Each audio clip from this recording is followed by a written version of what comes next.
All right, so this is about to be a bit of a rant because title insurance, or our title insurance company, has to be the most difficult insurance company I think I've ever dealt with in my whole life.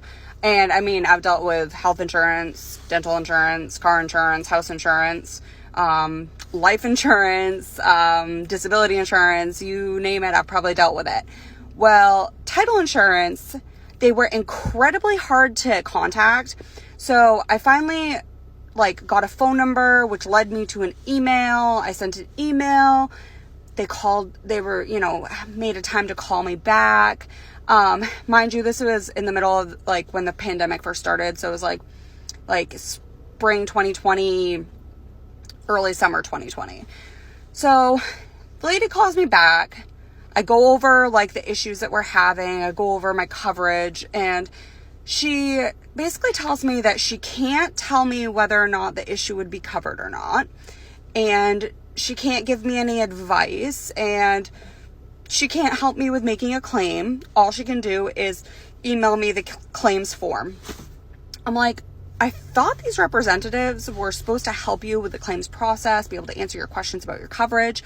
Nope, would not help at all. It was such a waste of time. So she emailed me the form to make a claim. I gathered all the documents, and I mean, this stuff, we're talking pages and pages, like a book of documents.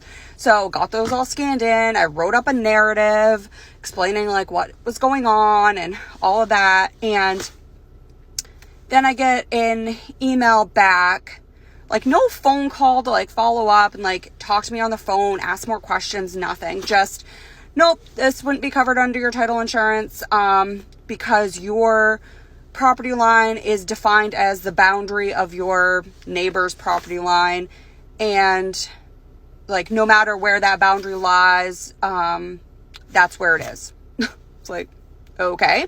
So then we hired a lawyer that specializes in this. And one of my questions was can we get the title insurance to kick in? Well, funny thing is that my lawyer actually works for my title insurance company as an underwriter. So she's they are incredibly difficult to deal with. As you can imagine, they don't want to pick up these things because it costs them money. She said, but really they will only kick in and help if your neighbor brings a claim against you. So now that we know that there's an even bigger issue of the garage on our property, she's going to try again with our title insurance. So hopefully, crossing our fingers and our toes and everything, that they will help from here on out.